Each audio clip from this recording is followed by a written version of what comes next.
প্রিয় দর্শক, আমি সময় ইসলাম ম্যাটারসাম টু দ্য পয়েন্টে সকলকে স্বাগত জানাচ্ছি। আলোচনার শুরুতে শুধু ছোট্ট করে এটুকু বলবো, একটি দেশের রাজনীতি আর অর্থনীতি এই দুটো যদি সমানতালে ভালো থাকে তাহলে ভালো থাকে কে? জনগণ। আর জনগণ ভালো থাকলে অর্থনীতি আর রাজনীতি দুটোই ভালো থাকে। এখন মোটা দাগে প্রশ্ন, কতটা ভালো আছে অর্থনীতি, কতটা ভালো আছে রাজনীতি, এবং এই অর্থনীতি ভালো রাখার জন্য কিংবা অর্থনৈতিক ওয়েতে নিজেদেরকে ভালো সুবিধাজনক অবস্থানে নিয়ে আসার জন্যে সফর আবার করে গেলেন ডোনাল্ড লু।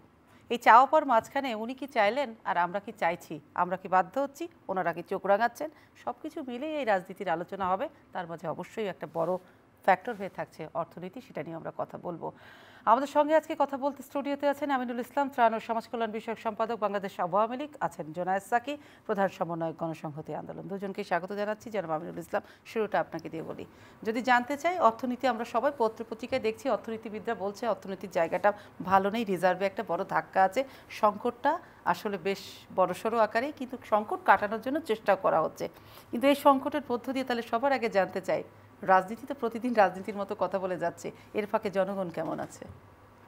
সোমা, আপনাকে ধন্যবাদ। বিজ্ঞ আলোচক জনাব জোনায়েদ সাকি এবং সম্মানিত দর্শক যারা দেখছেন, সবাইকে শুভেচ্ছা।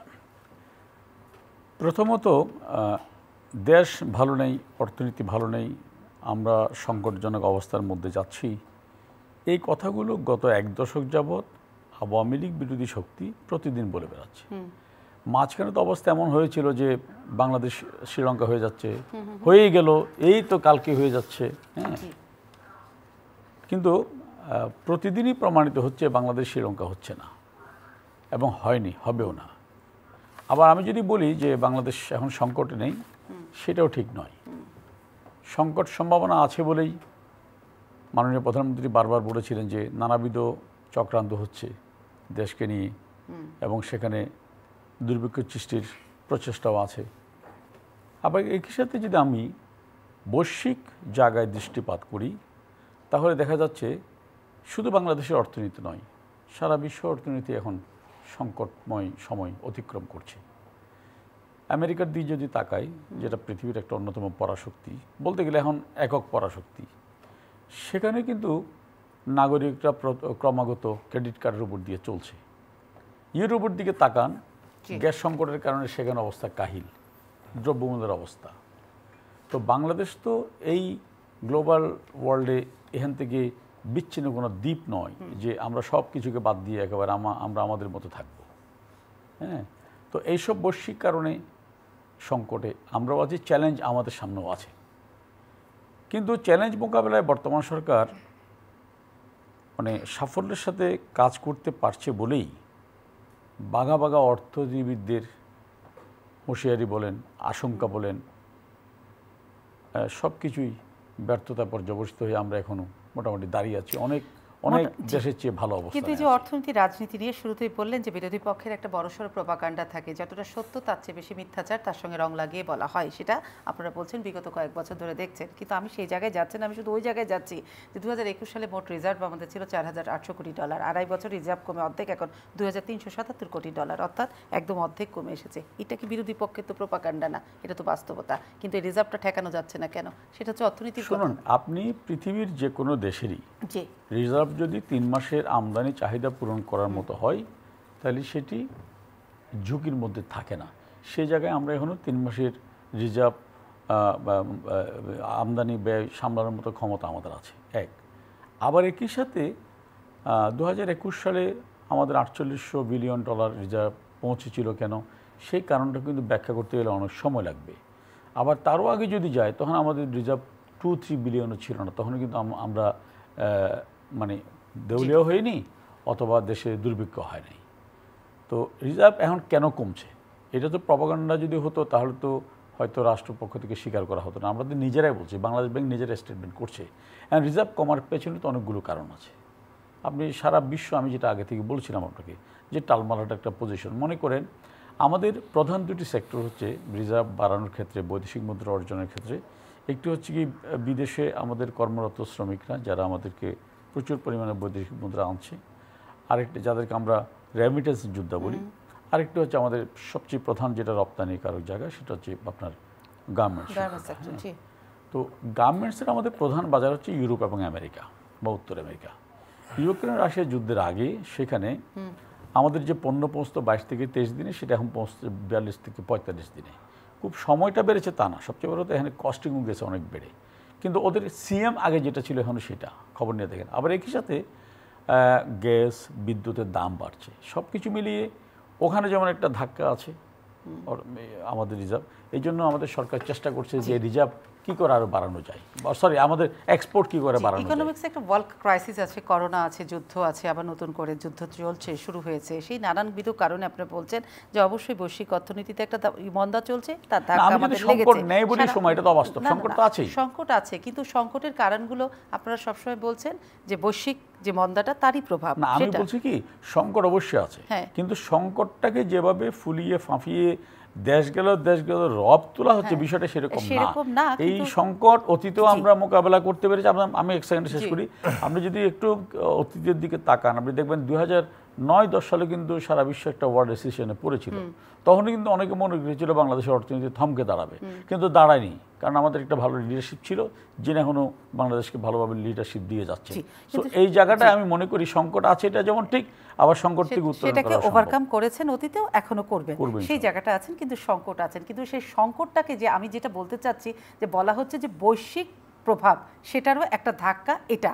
কিন্তু যারা এটার বিশেষজ্ঞ তারা কিন্তু বলছে যে বৈশ্বিক ধাক্কা কিংবা করোনা, যুদ্ধ, হ্যান ত্যান, এটার চেয়ে বড় কথা আমাদের দেশের যে করাপশন, দুর্নীতির রাশটা টানতে না ধরা, এটাও কিন্তু, এবং সুশাসনের অভাব, এটি একটি কিন্তু আমাদের এই জায়গাগুলোর একটা বড় শুভঙ্করের ফাঁকি। এই জায়গাটাতে সরকার রাশটা টানতে পারছে না কেন?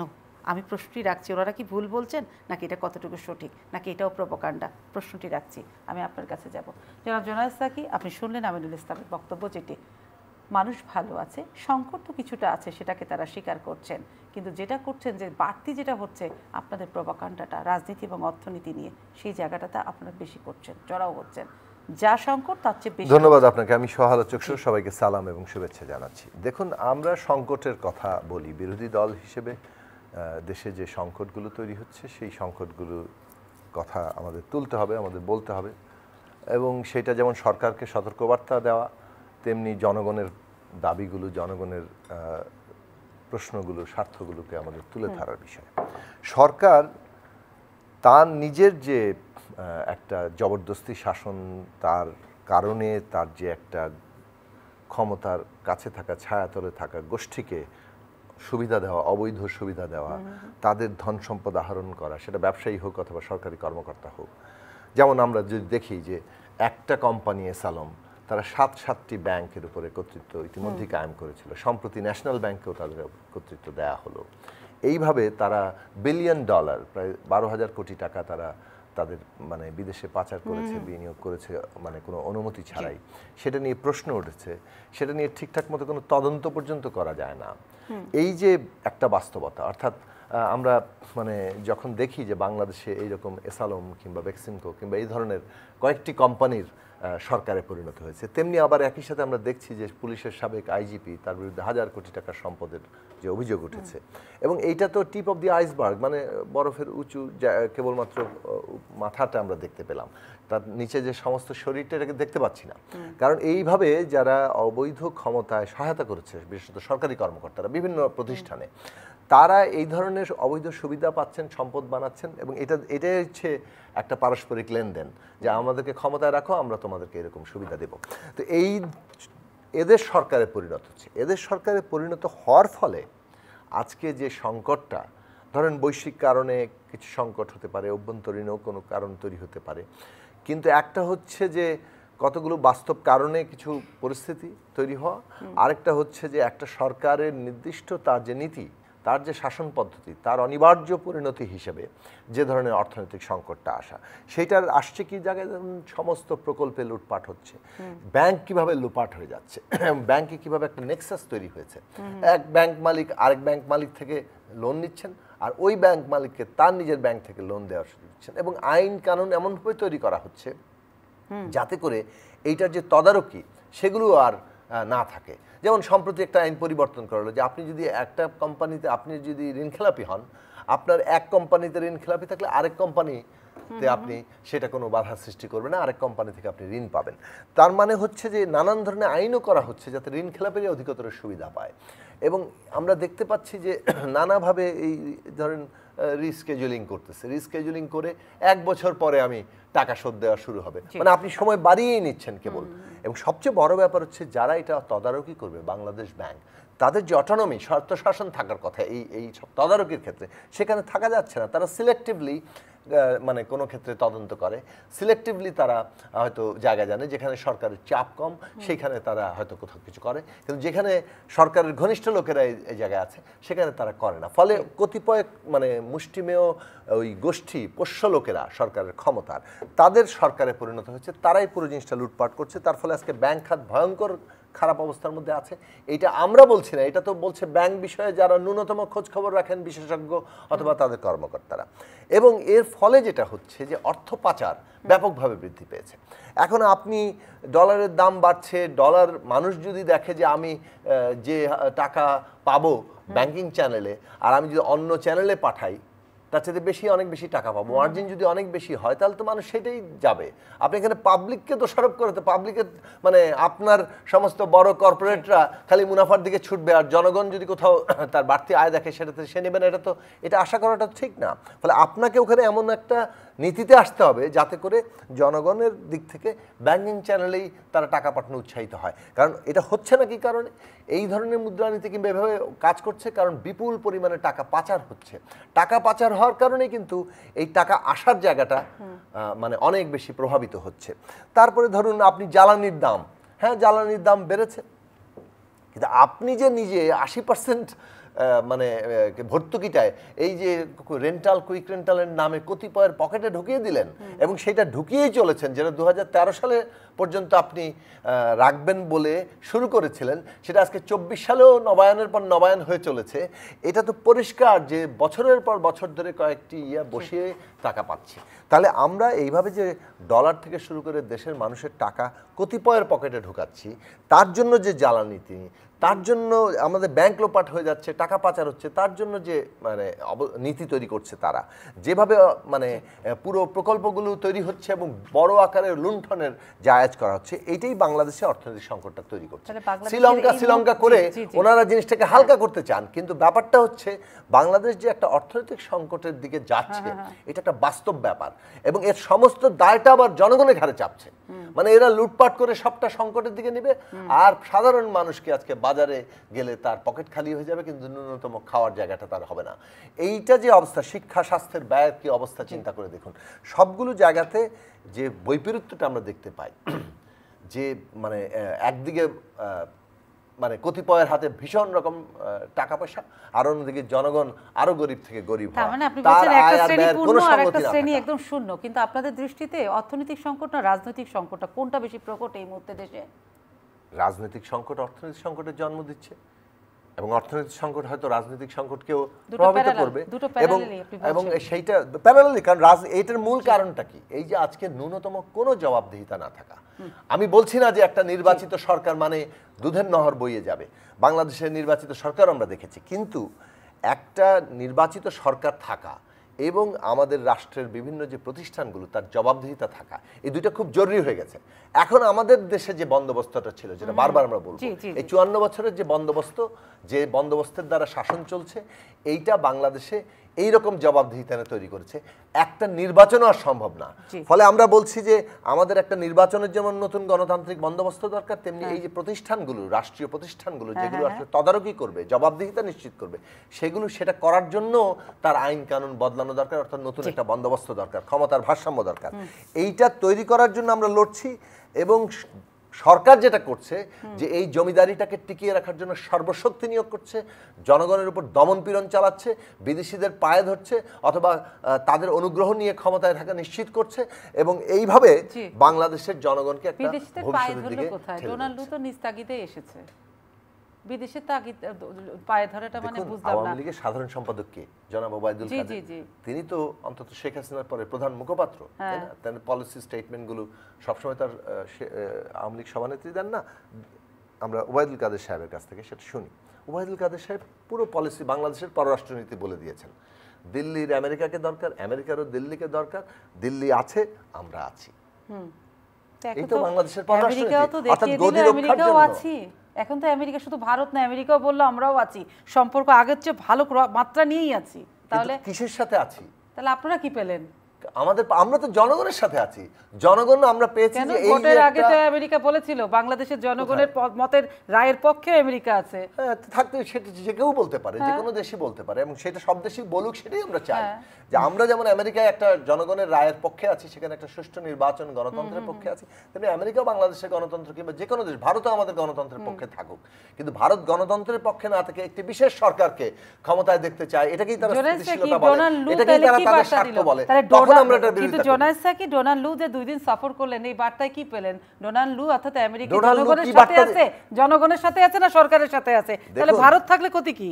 ডোনাল্ড লু কি বার্তা দিয়েছেন সেটা তো সরকার আমাদের জানাবে, কারণ সরকারেরই একটা অন্য রাষ্ট্রের সাথে কি সম্পর্ক, কি তারা বলতে চান, সেটা জনগণকে জানানোর কথা। ডোনাল্ড লু কি বললো এটা সরকার জানানোর কথা। কিন্তু আমাদের পররাষ্ট্রমন্ত্রী তো পররাষ্ট্রের কোনো কাজ করেন না, তিনি তো বাংলাদেশের জনগণকে হাসানোর দায়িত্ব নিয়েছেন। হাস্যরস আর নানান রকম কটূক্তি, নানা রাজনৈতিক নেতৃত্ব কিংবা অন্যান্য বিষয়কে নানাভাবে খুবই খারাপ কথা বলার জন্য ওনার একটা দায়িত্ব আছে। বলে উনি যে মন্ত্রী আছেন এটা আবার পাছে মানুষ ভুলে যায়, সেই জন্য উনি মাঝে মাঝে এইসব কথা বলেন এবং নিজের অবস্থানটা জানান দেন। কিন্তু পররাষ্ট্রের কোনো কাজ যে করেন না, এর আগেও পররাষ্ট্রমন্ত্রী ছিল, তিনিও কোনো কাজ করেন নাই, কারণ সব তো তারা ভারতের কাছে দায়িত্ব দিয়ে দিয়েছেন। এই সরকারকে ক্ষমতায় রাখার জন্য যা যা করা দরকার তা আপনারা করেন, আমরা থাকলেই আপনাদের স্বার্থ নিশ্চিত। আমিনুল ইসলাম, আমি দুটো প্রসঙ্গ ওনার থেকে পেয়েছিলাম। প্রথমটা হচ্ছে অর্থনীতি নিয়ে উনি কথা বলেন, সেখানে বললো যে সুশাসন অনিয়ম আর দুর্নীতিতে ভরা, সেই কারণেই এই জায়গাগুলো।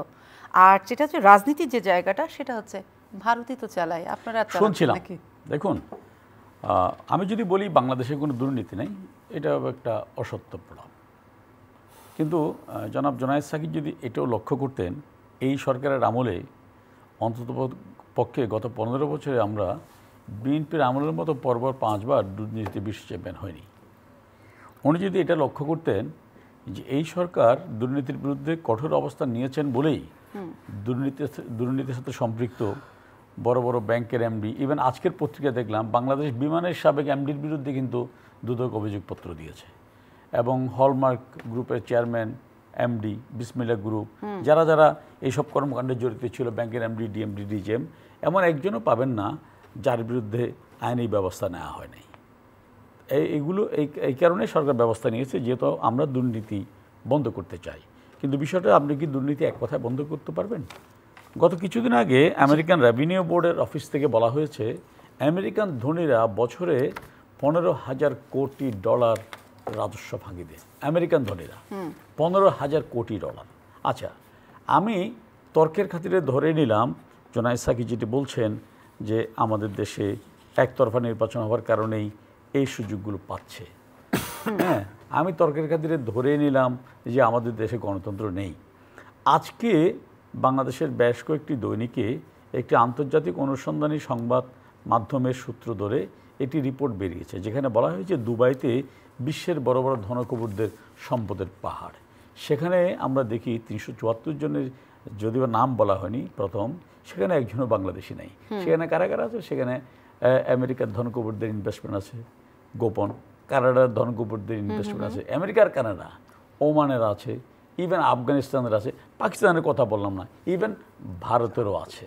সো এখন যদি আমি ওনাকে প্রশ্ন করি, ভাই আপনাদের দৃষ্টিতে তো আমেরিকা, কানাডা, ওরা তো একেবারে তুলসী ধোয়া পাতা, দুধে ধোয়া আলতা, তো সেখানের মানুষও কেন দুবাইতে গোপন সম্পদ গড়ছে?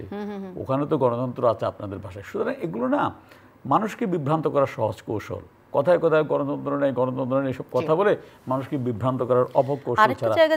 ভারত নির্ভরতায় আওয়ামী লীগের ক্ষমতায় থাকা সময় আমি না, হ্যাঁ, তো এখন উনি বলছেন যে তারা বিদেশিদের উপরে কোনোভাবেই নির্ভরশীল না। আমি অতীতের সব কথা বাদ দিলাম, যদিও একটু রেফারেন্স আসে। গতকাল ডোনাল্ড লু কিন্তু বলেছেন, আমরা বলিনি, ডোনাল্ড লু বলেছেন যে আমরা অতীতের দিকে নয় সামনের দিকে তাকাতে চাই। এটা কিন্তু ডোনাল্ড লু এই বক্তব্য দেওয়ার পরও জনাব মির্জা ফখরুল ইসলাম আলমগীর বলছেন আমেরিকা ভোটের আগের অবস্থান থেকে এক চুলো নড়বড় হয়নি। তার মানে ওরা চাচ্ছে আমেরিকা ভোটের আগে যেমন ভোটবিহীন বাংলাদেশ চেয়েছিল, এখনও চাক জাতি বিএনপি ক্ষমতা আসতে পারে, অথবা কিছু সুশীল ক্ষমতা আসতে পারে। তাহলে একটা দলের শীর্ষ নেতৃত্ব কতটুকু ভঙ্গুর হলে, দৈন্যতায় পতিত হলে আরেকটি দেশের এই কথা বলতে পারে। এখন আমি জানি না ডোনাল্ড লো সাহেব জনাব মির্জা ফখরুল ইসলাম আলমগীরকে কানে কানে বলেছেন কিনা যে আমি জনগণের জন্য বলছি যে আমরা বাংলাদেশকে নিয়ে সামনের দিকে আগাতে চাই, কিন্তু আসলে আমরা এখনও অপেক্ষায় আছি কিভাবে এই সরকারকে ঠেকাতে পারি। আমি জানি না, যদিও বা ডোনাল্ড লো কি তার কথা বলেছেন, উনি তো সহকারী পররাষ্ট্রমন্ত্রী। ফেব্রুয়ারি 4 তারিখে নির্বাচনের পরে, 7 জানুয়ারি 7 তারিখে নির্বাচনের পরে ফেব্রুয়ারি 4 তারিখে আমেরিকার প্রেসিডেন্ট জো বাইডেন মাননীয় প্রধানমন্ত্রীকে চিঠি লিখেছিলেন এবং বলেছিলেন যে আমরা বাংলাদেশের সাথে অনেকগুলো বিষয় নিয়ে কাজ করতে চাই, বিশ্ব অর্থনীতি নিয়ে কাজ করতে চাই, জলবায়ু নিয়ে কাজ করতে চাই এবং সন্ত্রাসমুক্ত বিশ্ব করার জন্য কাজ করতে চাই। এখন এরপরেও তারা জানি না কেন এত বেশি মানে আমেরিকার উপর নির্ভরশীল। আচ্ছা, ওগুলো একটু স্মরণ করেন তো, 28 অক্টোবরের পরে কী হয়েছিল?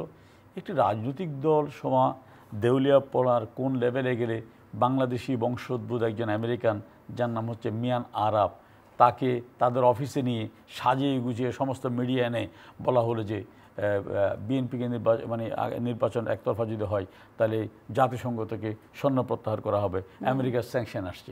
পরে প্রমাণিত হলো যে এবং বলা হলো উনি জো বাইডেনের উপদেষ্টা। এখন এরপরও আমি জানি না ভাই, এখানে তো যদিও আমার ভাই জোনায়েদ সাকি বিএনপি নেতা নয়, সে প্রগতিশীল রাজনীতির সাথে সম্পৃক্ত, যদিও এখন তাদের সাথে একটু সম্পর্ক অনেক গভীর। বিএনপি কোনো নেতা থাকলে বলতে পারতেন, আমার পার্টির কোনো নেতা যদি এরকম বলতো আমি তবে দল করতাম, মানুষকে মুখ দেখাইতাম না। কারণ একজনকে জো বাইডেনের উপদেষ্টা বানিয়ে বাংলাদেশের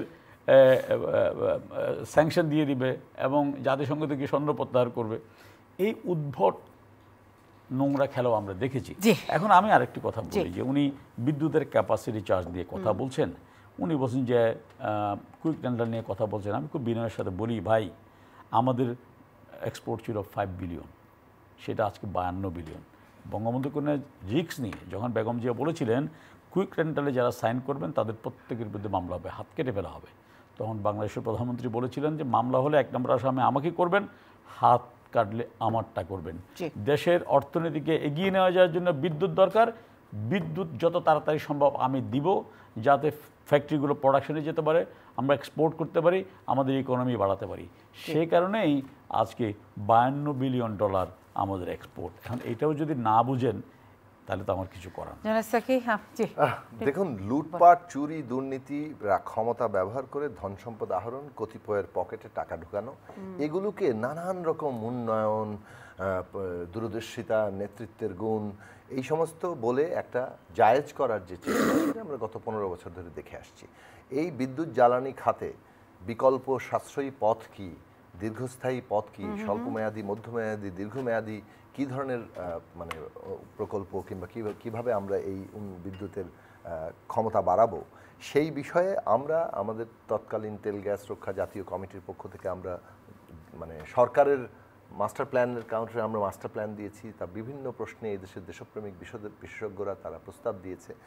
তো সুতরাং সেইগুলো আবার নতুন করে তর্ক করা যেতে পারে, আবার তোলা দরকার, কারণ মানুষ বিস্তৃত হয়ে যায়। একটা বিকল্প পথ কিন্তু আমাদের সামনে সবসময়ই আছে।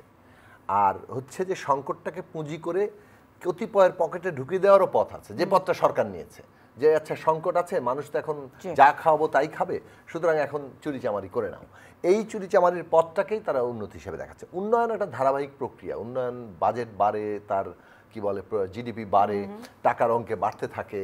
তো সেইটা তো মানে একটা পর্যায়ে যে আগে ওই 5 বিলিয়নেই থেকে যাবে না, কিংবা মানে আজকে যেমন 8 বিলিয়নে আমাদের বাজেট, এটা তো 5 বছর পরে 8 বিলিয়নে থাকবে না, এটা তো বাড়বেই। তো সুতরাং এই বৃদ্ধিটাকেই একমাত্র সংখ্যা হিসেবে দেখিয়ে যে একটা চমক দেওয়ার চেষ্টা করা হয়, সেইটা আসলে খুব কাজের না। আপনার বিরাট জিডিপি বেড়েছে, আপনার বাজেট বেড়েছে, কিন্তু আপনি অর্থনৈতিক সংকটের মধ্যে আছেন, আপনার অর্থনীতি কিন্তু কোল্যাপস করারও ঝুঁকির মধ্যে আছেন। যদি আপনি যেটা প্রথমে শুরু করলেন যে আমাদের রিজার্ভ, আপনি রিজার্ভের আসল সংখ্যা কিন্তু এখন ঘুরে বেড়াচ্ছে যে এটা কি নিটটা 13তে নেমে এসেছে কিনা। সুতরাং এই 13 বিলিয়নে নিট ইয়ার যে নেমে আসার খবর বিভিন্ন সংবাদ মাধ্যমে আমরা দেখি, আমরা এই ধরনের প্রোপাগান্ডা বেসড, আমরা সঠিক সরকারের কাছ থেকে জানতে চাই তথ্য, কারণ সঠিক তথ্য মানুষকে আস্থার জায়গায় নেবে। যদি মানে অনাস্থার জায়গায় নেয়, আপনি কোনো কিছু ঢেকে রাখতে চান, তাহলে খুব বিপদের মধ্যে পড়বো। আমি ফিরে আসি যে ডোনাল্ড লু বলেছেন সামনের দিকে তাকাতে চান, জো বাইডেন বাংলাদেশের প্রতি আমেরিকার দৃষ্টি বদল হয়েছে, তিনি সামনের দিকে অতীতে যা ঘটেছে সেটার উপরে সামনের দিকে তাকাতে চান, জো বাইডেনের চিঠি বাংলাদেশকে নিয়ে কাজ করতে চান। এগুলি কিন্তু ওনাদের একমাত্র পুঁজি। জনগণের কাছে কিন্তু কোনো পুঁজি নাই। জনগণ ভোট দিতে পারলো কি পারলো না, জনগণ এই নির্বাচনকে নির্বাচন মনে করে কিনা, জনগণ এটাকে গণতন্ত্র মনে করে কিনা, এগুলো নিয়ে তাদের কোনো মাথা ব্যথা নেই। ভারত ওনাদের ক্ষমতায় এনেছে একটা সেন্টিমেন্ট তৈরি করে ফেলে। তারা তো এটা তো ওনারা নিজেরা বলেন, আমি বলেছি না। ভোটের আগে তাকিয়েছিলেন, এটা যদি আপনি মানে আমাকে বলেন, প্রতিদিন ওবায়দুল কাদের সাহেব সকালবেলা বিকালবেলা বলতে থাকেন যে ভারত ছিল বলে আমরা ক্ষমতায় আছি, ভারত ছিল বলে কেউ হস্তক্ষেপ করতে পারেনি, ভারত ছিল বলে এটা তো ওবায়দুল কাদের সাহেব বলেন, আমরা বলি না। ফলে বাংলাদেশে এই সরকারকে যে ভারত ক্ষমতায় রেখেছে এটা ওবায়দুল কাদেরের স্বীকৃতি। 2 নম্বর হচ্ছে এমনকি ভারতও একটু টেকনিক্যাল ল্যাঙ্গুয়েজে, কূটনৈতিক ভাষায় স্থিতিশীলতার কথা বলে এবং তাদের নিজেদের এই অঞ্চলে আঞ্চলিক নিরাপত্তা ইত্যাদির কথা বলে তারাও কিন্তু একই কথাই বলেছে। ফলে সেইটা বাংলাদেশের জনগণ গ্রহণ করে না, কারণ বাংলাদেশের জনগণ ভারতের সাথে সুসম্পর্ক চায়, কিন্তু বাংলাদেশ একটা স্বাধীন সার্বভৌম দেশ।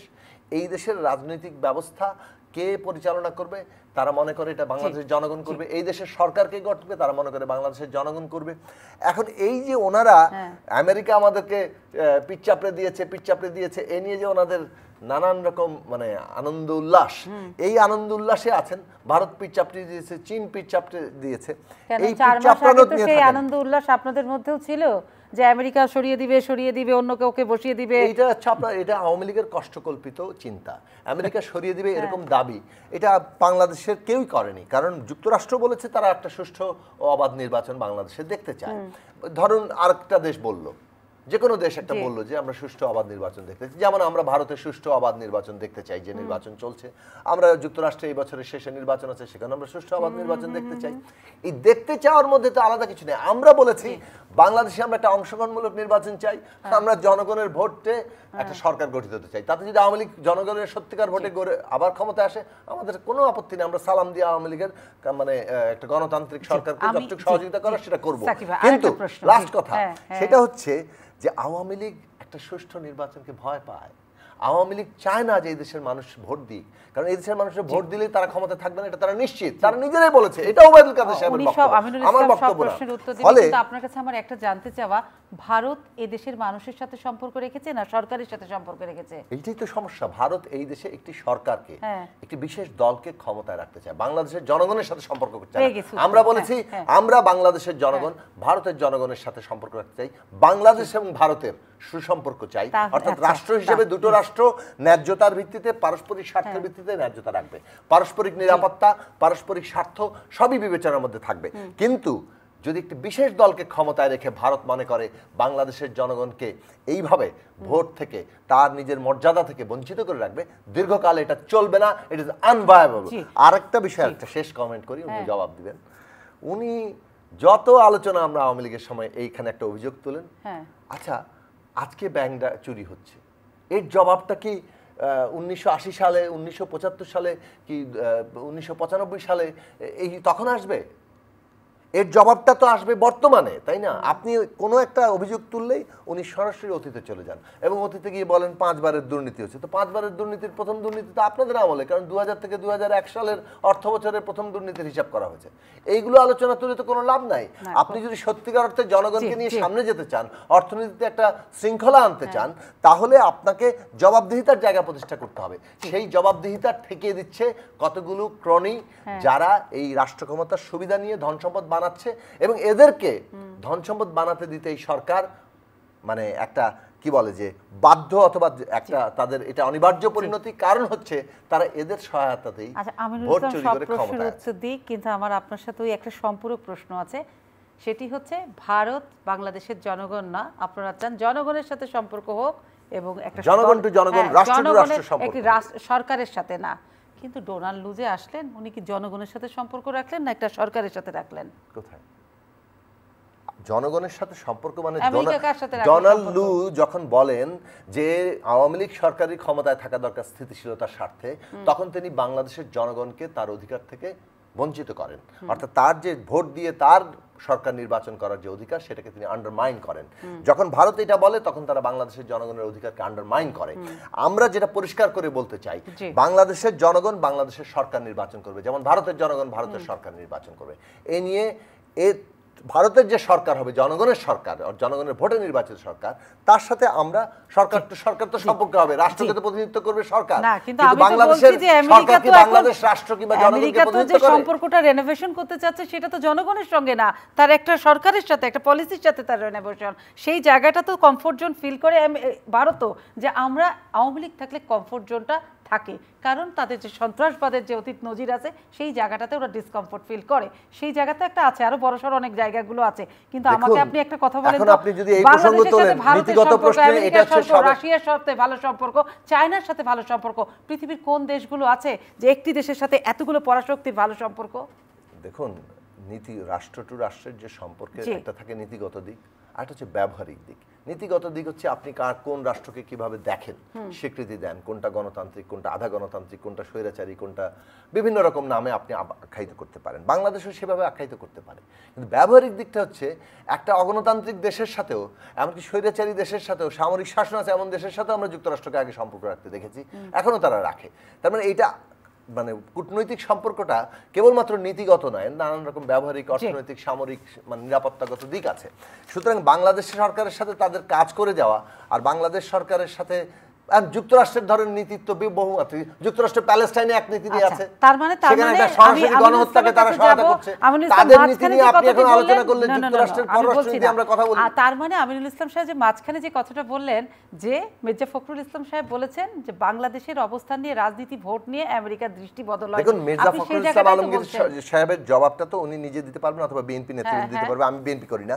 কিন্তু সংবাদ মাধ্যমে আমি যতটা দেখেছি তার বক্তব্য, এমনকি ডোনাল্ড লুর যে সাক্ষাৎকার আজকে প্রথম আলোতে বেরিয়েছে, সেখানেও পরিষ্কার করে উনি বলেছেন যে এইখানে নির্বাচন, গণতান্ত্রিক, মানবাধিকার নিয়ে তাদের যে বক্তব্যগুলো ছিল সেগুলো তারা এখনো অটুট, একই অবস্থায় তারা আছেন।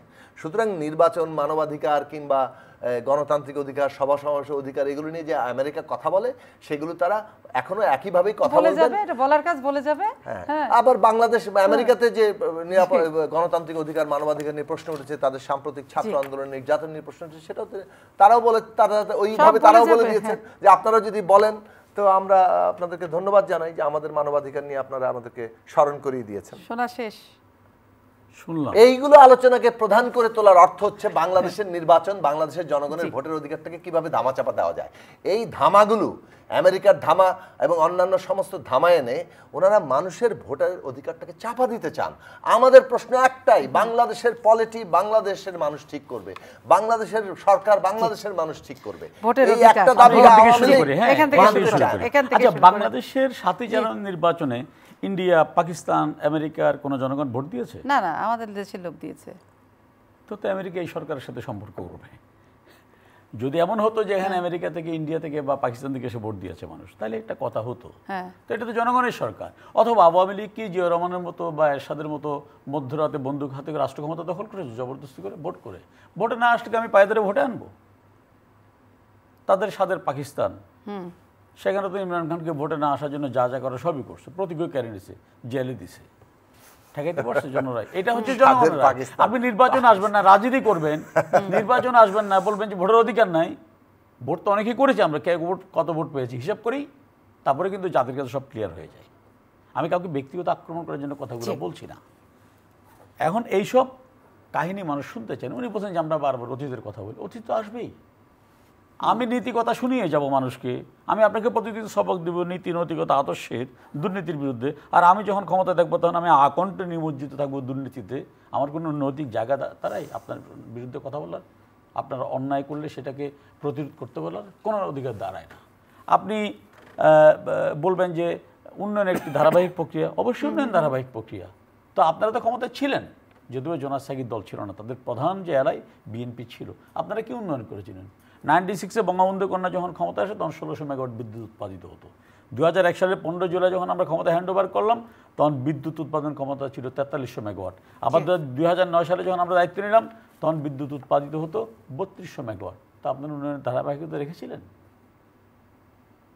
তখন শিশু মৃত্যু মাতৃমৃত্যুর হার কত ছিল, আজকে কত ছিল। বঙ্গবন্ধু কেন কমিউনিটি ক্লিনিক করেছিলেন, যাতে সন্তান সম্ভব বা মারা সেবা পায়। কেন শেখ হাসিনা করেছেন, সেজন্য সেই সেবাও মানুষের জন্য বন্ধ করেছিল। প্রতিহিংসার একটা লিমিট থাকা উচিত, সেগুলো বিএনপি করেছেন। আর আপনারা তখন মাত্র 37% মানুষ বিদ্যুতের আওতায় ছিল, এখন 100% মানুষের বিদ্যুতের আওতায়। তারপরে আপনি বলবেন উন্নয়ন ধারাবাহিক প্রক্রিয়া। তা আপনি ক্ষমতায় থাকার সময় 37 থেকে তো 57% করতে পারেন বিদ্যুৎ সংযোগ। এগুলোই ধারাবাহিক উন্নয়ন। আপনি ধারাবাহিক উন্নয়নের কথা বলবেন, আপনি যখন ক্ষমতায় থাকেন তখন মাথাপিছু ইনকাম দাঁড়ায় $570, আমরা ক্ষমতা আসে সেটা হয় $2900। আপনি আপনার ধারাবাহিক উন্নয়নটা কোথায় যায়, সেগুলো মনে করেন না। আর আপনি কোনো উন্নয়ন দেখেন না, আপনি ফ্লাইওভার চোখে পড়ে না, আপনার মেট্রো রেল চোখে পড়ে না। হাসার কি আছে এটা? স্বাধীনতা 52 বছর পরে এদেশে একটা মেট্রো রেল ছিল না, 21 বছর যারা আপনারা রাষ্ট্র পরিচালনা করছেন। এখন আমি ওগুলো বললে আপনারা বলবেন আমরা বারবার অতীতের কথা বলি। আপনি বলছেন যে আমরা মানুষের দিকে তাকাই না, মানুষের দিকে আমাদের নজর নেই। মানুষের দিকে আমাদের নজর না থাকলে পৃথিবীর কোন প্রধানমন্ত্রী সে দেশের ভূমিহীনকে 9 লক্ষ ভূমিহীনকে বাড়ি করে দিয়েছে, বঙ্গবন্ধু কন্যা করে দিয়েছে। এই যে অর্থনৈতিক মন্দায় সারা পৃথিবী ঢুকছে, আমাদের মতো অনেক গরিব বা তৃতীয় বিশ্বের দেশগুলো, কোন দেশের আপনার সরকার প্রধান থেকে তাদের জন্য কম মূল্যে চাল ডাল তাল সহ নিত্য প্রয়োজনীয় জিনিসপত্রের ব্যবস্থা করা হয়, বঙ্গবন্ধু কন্যা সরকার করে। আমরা যদি জনগণের দিকে না তাকাতাম তাহলে আমাদের গড় আয়ু 72 বছর বা 73 বছর হয় কেমনি? আমরা যদি জনগণের দিকে না তাকাতাম তাহলে সারা বাংলাদেশের স্যানিটেশন ব্যবস্থা এস্টাবলিশড হয় কী করে, শতভাগ বিদ্যুৎ হয় কি করে? এখন কোনোটাই আপনাদের চোখে পড়ে না, আপনাদের চোখে পড়ে শুধু দুর্নীতি। দুর্নীতিমুক্ত একটা দেশ দেখান না পৃথিবীতে। আপনারা তো ক্ষমতা ছিলেন, কি করেছিলেন, কোন জিনিসটা উপহার দিয়েছিলেন দেশের মানুষকে? কৃষক আজকে যে কৃষি উৎপাদন এই অবস্থা 5 গুণ বেড়েছে, খাদ্যে স্বয়ংসম্পূর্ণতা। আপনারা যখন ক্ষমতা ছিলেন কি করেছিলেন? কৃষকরা আন্দোলন করেছিল সারের দাবিতে, 18 জন কৃষককে হত্যা করেছিলেন। বিদ্যুৎ চেয়েছিল কানসার্টে, 22 জনকে হত্যা করেছিলেন। আর আপনি বলবেন উন্নয়ন ধারাবাহিক প্রক্রিয়া। $5 বিলিয়ন এক্সপোর্ট করতেন, সেটা এখন $52 বিলিয়ন। আপনি বলবেন উন্নয়ন ধারাবাহিক প্রক্রিয়া। এমন তো না যে আপনারা কোনোদিন ক্ষমতায়, জোনায়েদ সাকিবের ক্ষমতায় ছিল না, কিন্তু তার প্রধান তো এলাকায় ছিল, তাদেরকে সে প্রশ্ন করেছেন। আপনি যখন ক্ষমতায় থাকবেন বিরোধী দলকে গ্রেনেড মেরে হত্যা করে দলের শীর্ষ নেতা সহ নিশ্চিহ্ন করার প্রয়াস নেবেন, তারপরে বলবেন এটা আওয়ামী লীগের কাজ। অথচ আওয়ামী লীগকে মামলা করতে দেন না, রাতারাতি সমস্ত আলামত মুছে ফেলেন, তাজউদ্দিনকে নিরাপদে পাকিস্তানে পাঠিয়ে দেন। আবার আপনি বলেন আপনি সুশাসনের কথা বলেন, বঙ্গবন্ধু হত্যার বিচার করা যাবে না আইন করেন, বঙ্গবন্ধুর খুনিদেরকে আপনি পুরস্কৃত করেন, আবার বলেন সুশাসন। সুশাসন মানে কি? জাতির পিতার খুনিকে হত্যা করা, হত্যাকারীদের পুরস্কৃত করা। জি, প্রশ্নের মধ্য দিয়ে আমাকে কি বোধহয় আলোচনাটা শেষ করতে হবে, নাকি কথায় কথা বাড়বে, আপনি কোনো উত্তর দিবেন? না, এটা তো আওয়ামী লীগের মানে একটা প্যাকেজ উত্তর আছে। যে কোনো প্রশ্ন আমি বলি আমার প্যাকেজ না, আমার কথা যদি লজিক্যাল হয়, অযৌক্তিক হয়, আপনি জবাব দেন না, আমি তো উত্তর দিচ্ছি, আপনি খণ্ডন করেন আমার কথাগুলো। উত্তর হবে না। এবং তারপরে যদি আমি বলি ভাই এখানে দুর্নীতি হচ্ছে, সারা বিশ্বে দুর্নীতি আছে। আরে আমি তো বলিনি দুর্নীতি হচ্ছে না, জোনায়েদ সাকি, আমি একবারও বলিনি জায়েজ করার, জোনায়েদ সাকিকে জায়েজ করার একটা চেষ্টা। মাই ব্রাদার, এখন আমি তো বলিনি দুর্নীতি হচ্ছে না, কিন্তু ব্যবস্থা হচ্ছে তো দুর্নীতিবাজের বিরুদ্ধে। আমিন ভাই, পাকিস্তানের নাম নিলে আপনাদের অজু করতে হতো। এখন সাদের পাকিস্তানের প্রধানমন্ত্রী আপনাদের স্বীকৃতি দিয়েছে, উন্নতির প্রশংসা করেছে, সেটা নিয়ে আপনারা এখন ফেরি করে বেড়াচ্ছেন। এই হচ্ছে জায়গা। আমাদেরকে ব্যক্তিগত আক্রমণ করতে পারেন, আমরা কয় ভোট পাবো, আমরা খালি সেটারই পরীক্ষা চাচ্ছি যে একটা ফেয়ার ইলেকশন করেন, আমরা দাঁড়াতে চাই, তারপর দেখি আপনারা নির্বাচনে আসছেন না, জনগণ আমাদেরকে নেয় না, আপনাদেরকে নেয়, এটা আমরা দেখতে চাই। আমাদেরকে না নিলে আমরা সালাম দিয়ে মানে সেটা মেনে নেব, কিন্তু জনগণকে ভোটটা তো দিতে দেওয়া হবে। পৃথিবীর আর অনেক দেশে দুর্নীতি আছে, অনেক অব্যবস্থাপনা আছে। এমনকি এই পাকিস্তানেও যে নির্বাচনটা হয়েছে, ধরেন ইমরান খানকে কি কি করা হলো সেটা আমরা দেখেছি, কিন্তু তারপরেও মানুষ কিন্তু ভোট দিতে পারি না এই অভিযোগটা করে নাই, ভোট দিয়েছে কিন্তু গণনার অভিযোগ করেছে যে গণনা সেখানে সমস্যা। ভারতের নির্বাচনে ডিক্টেটরশিপ, ভারতে এই নির্বাচনের ডিক্টেটরশিপ প্রতিষ্ঠিত হতে পারে, এটাই একটা মুখ্য আলোচনা। সেই ভারতের নির্বাচনে কিন্তু জনগণ ভোট দিতে পারে না এই অভিযোগটা তুলছে না, কাউন্টিংও এখনো ভরসা রাখছে। তার মানে হচ্ছে অন্তত আপনার ইলেকশনটা তো হইতে দিতে হবে। বাংলাদেশে তো আপনি ভোট দেওয়ার জায়গাটা উঠিয়ে দিয়েছেন, আপনার ভোট দেওয়ার দরকার নাই, আপনি ভোট দিতে জানেন না, কারণ আপনি আওয়ামী লীগের বিরুদ্ধে ভোট দিবেন, কারণ আপনি ভোট দিতে শেখেন নাই। সুতরাং আপনাকে ভোট দিতে হয় শিখতে হবে, মানে আওয়ামী লীগকে ভোট দিতে হবে, আর নাহলে আমরা আপনারটা দিয়ে দিব। এই তো 18 সাল আমরা ভোটে গিয়েছি, তো আপনারা আপনার জনগণের ভোট আপনারা নিজেরা নিয়ে দিয়ে দেওয়ার দায়িত্ব নিয়েছেন, রাত থেকে শুরু করেছেন, সারাদিন দিয়েছেন, দিয়ে কোথাও 100% পর্যন্ত দিয়েছেন। এই যে আপনাদের জায়গা, এটা বন্ধ করার জন্য আমরা বলছি। আপনারা জনগণের ভোটে নির্বাচিত হয়ে আসেন, আমাদের কোনো আপত্তি নেই, এর কারণ আপত্তি থাকার প্রশ্নই নেই, এটাই ঠিক করবে। ওনারা ঠিক করে বিকল্পকে, আরে বিকল্প হচ্ছে জনগণ, জনগণ ঠিক করবে বিকল্পকে, জনগণ ঠিক করবে যে তার নেতা কে হবে। বিরোধী দলের যদি প্রধানমন্ত্রী ক্যান্ডিডেট ঠিক না থাকে, দুর্বল থাকে, তাহলে আপনাদের পাওয়া বারো, আপনাদের তো খুব ভালো জিনিস, আপনাদের একটা শক্ত প্রধানমন্ত্রী ক্যান্ডিডেট আছে, আপনারা শক্ত প্রধানমন্ত্রী ক্যান্ডিডেট নিয়ে জাতিকে একটু বলেন না, আওয়ামী লীগ কি বিএনপিকে নির্বাচনে আসতে নিষেধ করেছে? অথবা নির্বাচনে কি বিএনপি প্রতীক বাতিল করেছে? অথবা দল হিসেবে কি বিএনপিকে নিষিদ্ধ করেছে? হাত পা বেঁধে জেলখানায় ঢুকে বলবেন যে ও তো খেলায় নামে না। 2007 এর নির্বাচনে বলেছে আমরা ভোট দিতে পারি নাই, অথবা বর্তমান যে উপজেলা নির্বাচন হচ্ছে জনগণ কি বলছে আমরা ভোট দিতে পারছি না? একা মাঠে গোল দিতে বসে থাকবেন, তারপর বলবেন যে কই বিরোধী দল তো খেলা আসে, ওদিকে বিরোধী দলের খেলোয়াড়দেরকে আপনি হাত পা বেঁধে জেলখানায় ঢুকিয়ে রেখেছেন, তারপর বলছেন যে বিরোধী দলের খেলোয়াড় তো আসে নাই। এই বাস্তবতা তৈরি করে যারা সত্যকে লুকাতে চায় তারা তো লুকাতে চেষ্টা করবেনি। আমাদের দেশে হ্যাঁ এটা বলতে পারেন যে জনগণও এখনো কেন নেমে আসে না, সেই কথাটাই আজকে তোলেন না, উনি কিন্তু নেমে আসেননি কেন। এটা এখনো পর্যন্ত বাংলাদেশের ঐতিহাসিক আমাদের জন্য দুর্ভাগ্যের জায়গা যে সরকার যে ভয়ঙ্কর মানে ত্রাসের রাজত্ব কায়েম করেছে, যে ক্র্যাকডাউন, যে নানানভাবে মানুষ জনগণ ভয় পেয়ে গেছে, জনগণের মধ্যে একটা ভয়ের রাজত্ব তারা তৈরি করতে সক্ষম হয়েছে। এই ভয় কাটিয়ে মানুষ এখনো নিজের লড়াইটা করতে, বেরিয়ে আসতে এখনো পর্যন্ত যে জায়গা তৈরি হওয়া দরকার সেটা হয়নি, সেটা আমরা দেখেছি। আমরা এইটুকু বলবো যে 7 জানুয়ারি পর্যন্ত আমরা সেই জায়গাতে দেখি, কিন্তু মানুষকে সেই জায়গায় যেতে হবে। সাধারণ মানুষগুলো যে লাইনে দাঁড়িয়ে ভোট দিচ্ছে তারা কারা? কোথায়? তারা কি ভয়মুক্ত জনগণ না ভয়যুক্ত জনগণ? উপজেলা ভোটে তো মানুষ ভোট দিচ্ছে, একটা দলে কিছু লোক সমস্যা, এটা তো 5%, 7%, 10% নিচে লোক ভোট কেন্দ্রে যাচ্ছে, নানা কারণে যেতে পারে। 36% ভোট কাস্ট হয়েছে। ওই যে আসল কথা বলে যে ধরেন 300, আজকে আওয়ামী লীগের এক নেতার ইয়া পড়ছিলাম পত্রিকায় যে সারাদিন শুনলাম 300 ভোট হয়েছে, বিকালবেলা শুনি 1000 ভোট হয়ে গেছে। তো এইটাই তো ব্যাপার। ওনাদের তো বললাম যে গোলটা একা ফাঁকা মাঠেও দিতে পারেন না, রেফারি এসে মানে একেবারে ঠেলে গোলের ভেতরে ঢুকাতে হয়। কারণ নিজেরা কয়টা ভোট দিল, মানুষ যেহেতু ভোট দিতে আসে না, নিজেরা সিল মেরে সেই ভোটের সংখ্যাটাকে ওনাদের বাড়াতে দেখাতে হয়। সুযোগটা আপনারাই তো করে দেন না আসে, তাই না? কোথায় আপনারা আসলে তো, আমরা আসলে তো মধ্যরাত থেকে শুরু করে, ওনারা 18 সালে আমরা এসেছিলাম, মধ্যরাত থেকে শুরু করে। 18 সালে আপনারা এসে 4.5 বছর সংসদে থাকলেন, তারপরে 4 মাস আগে 6 মাস আগে চলে গেলেন। এক অদ্ভুত। আমি আপনাদের পলিটিক্স আসলে বুঝি না। শেষ করব আপনাকে না, আমি খুব বেশি কথা বলতে চাই না। আসলে মানুষ ভোট দিতে পারে নাই। আমি এটাই জানতে চেয়েছিলাম 7 জানুয়ারি নির্বাচনে কেউ কি বলেছে আমি ভোট কেন্দ্রে গিয়ে দেখি আমার ভোট দেওয়া হয়েছে? অথবা যখন উপজেলা কেউ কি বলছে আমার ভোট দেওয়া হয়ে গেছে? কথা বলছি যে মানুষ সাড়া দিবে। আমি বলছি দায়িত্ব নিয়ে মানুষ সাড়া দিবে না। কেন দিবে না? মানুষের তো বিবেক আছে, বুধ শক্তি আছে।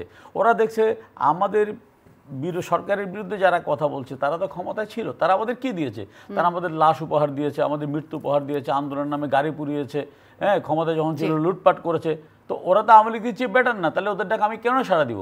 এই জন্যই মানুষ তাদের ডাকে সাড়া দিচ্ছে না এবং দিবেও না। জি, আলোচনাটা শেষ করে নিয়ে আসি। এই ভাঙা রেকর্ড চলবে, মানুষের ভোটের অধিকার কেড়ে নেওয়ার জন্য এই ভাঙা রেকর্ডটা বাজাবে কে?